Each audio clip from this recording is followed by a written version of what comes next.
Let me start with my headline tonight. I'm retiring. This is the last Hardball on MSNBC, and obviously, this isn't for lack of interest in politics. As you can tell, I've loved every minute of my 20 years as host of Hardball. Every morning I read the papers, and I'm gung-ho to get to work. Not many people have had this privilege. I love working with my producers and the discussions we have over how to report the news. And I love having this connection with you, the good people who watch. I've learned who you are, bumping into you on the sidewalk or waiting at an airport and saying hello. You're like me. I hear it from your kids and grandchildren who say, my dad loves you, or my grandmother loves you, or my husband watched it till the end. Well, after a conversation with MSNBC, I decided tonight will be my last Hardball, so let me tell you why. The younger generations out there are ready to take the reins. We see them in politics, in the media, in fighting for their causes. They are improving the workplace. We're talking here about better standards than we grew up with, fair standards. A lot of it has to do with how we talk to each other. Compliments on a woman's appearance that some men, including me, might have once incorrectly thought were okay. We're never okay. Not then and certainly not today. And for making such comments in the past, I'm sorry. I'm very proud of the work I've done here. Long before I went on television, I worked for years in politics, was a newspaper columnist, an author. I'm working on another book. I'll continue to write and talk about politics and cheer on my producers and crew here in Washington and New York and my MSNBC colleagues.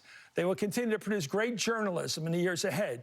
And for those of you who have gotten into the habit of watching Hardball every night, I hope you're going to miss me because I'm going to miss you.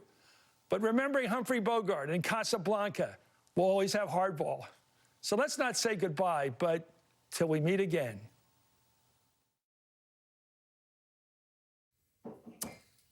That was a lot to take in just now, I'm sure. And I'm sure you're still absorbing that, and I am too. Chris Matthews is a giant. He's a legend. It's been an honor for me to work with him, to sit in here on occasion. And I know how much you meant to him, and I know how much he meant to you. And I think you're going to miss him, and I know I'm going to. We're not going to have any bells or whistles here. We do have to fill the rest of this hour. We're going to take a quick break and come back with today's news. For being with us. Jonathan Lemire, let me just start with you. We heard a little bit there from the president. Obviously, the vice president also spoke publicly today. Just tell us your sense of the approach that's sort of taking shape from this administration when it comes to coronavirus. Well, Steve, first of all, Chris Matthews obviously was an institution at MSNBC for a long time. Certainly, we all wish him and his family well. In terms of well, first, I'd like to mention that I've known Chris Matthews since he was a press secretary to Tip O'Neill, and I, too, share Jonathan's sadness or comment on that he'll be missed. And for more, I'm joined by Maria Teresa Kumar, president and CEO of Voto Latino, Eugene Scott, political reporter for The Washington Post, and Joe Trippi, Democratic strategist. Thanks to all of you for being with us. I will just say what I said to the panel we had a few minutes ago. I think we know what is on everybody's mind. This is a very unusual and a very difficult circumstance for all of us. I know all of you are veterans of this show. And Maria Teresa Kumar, I know you knew Chris well, and you did have something you wanted to say. Just going to open the floor and let you say it. So I just want to say thanks to Chris. It's almost to the day 10 years ago when I first appeared on Super Tuesday, and he interviewed me, and he wanted to talk about the Latino vote, and I have to say his veracity for wanting information, his curiosity, and for giving this kid a shot. I will forever be grateful to him. I wish him the best. Yeah, and Joe, let me same thing to you. I know you have something to say. Go ahead. Well, look, right after I ran the Dean campaign in 2004, I think Chris was one of the people that got me in at MSNBC. I was there for a few years on Hardball. Gosh, more times than I can count. It was a joy every time. It was a blast. And about 3 days ago, called and asked if I'd come back and do the show tonight. And this isn't not what I was expecting, but no, best to him, and it is as much shock as anybody else. And Eugene, I know your appearances don't date back to 2004, but I know this isn't your first one either. I'd just give you a second as well.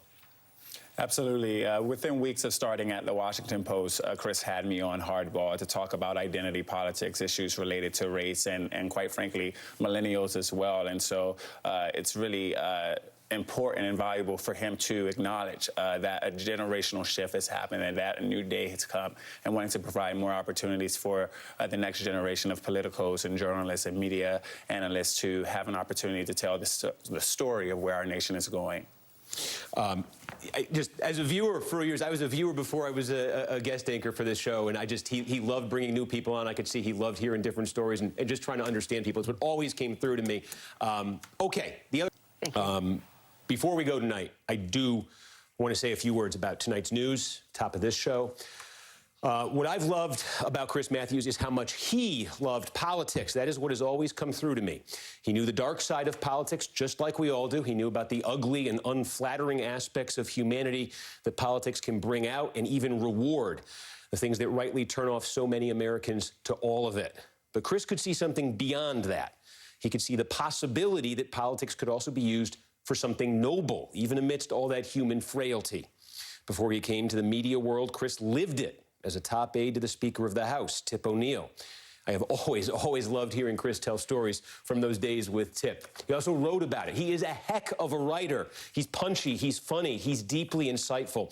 The game of politics is always changing, it's always evolving, but what never changes is the force that drives all of it, human nature, human beings trying to gain power, hold power, use power. And that was the essential insight of the book that introduced so many Americans to one Christopher Matthews. I still got the copy. This is from my office. 32 years ago. Hardball. How Politics is Played, told by one who knows the game. That was the book that launched it all, and boy, did it live up to its title. Lessons about loyalty, about ego, about ambition, about risk. You could pick up this book today, and you could learn just as much about politics, just as much about people, as someone 30 years ago picking up the book could. This is what Chris brought to television, too. He brought that. He also brought his boundless energy and his curiosity. I first watched Chris when I was a teenager in the mid-1990s. The show wasn't even called Hardball back then. It was called Politics with Chris Matthews. MSNBC didn't even exist. It was on CNBC when I first watched it. But I saw it right away. The passion for politics, the love of history, the deep patriotism, the quest for purpose, and the fascination with people. It always struck me watching Chris. Even the people he disagreed with, the people he sparred with, he seemed like he was trying to figure them out, trying to make sense of them, trying to understand them on some level. And it was riveting television then and now. Chris Matthews has plenty of intellect, but he also wasn't afraid to wear his heart on his sleeve. It is what made him so compelling. It's what created such a deep bond between him and you, the viewer. I've seen it. I've witnessed it. And the scene has always been the same. I'm at some big political event, a debate, a convention, a big political speech. Chris is there, too. And there is a huge crowd there for the event. Chris walks out, and the crowd goes wild. And Chris doesn't just smile and wave. He dives in. He shakes hands. He talks them up. He jokes with them. They love him, and he loves them back. Of all the television personalities I've ever known as a viewer, Chris is the most human.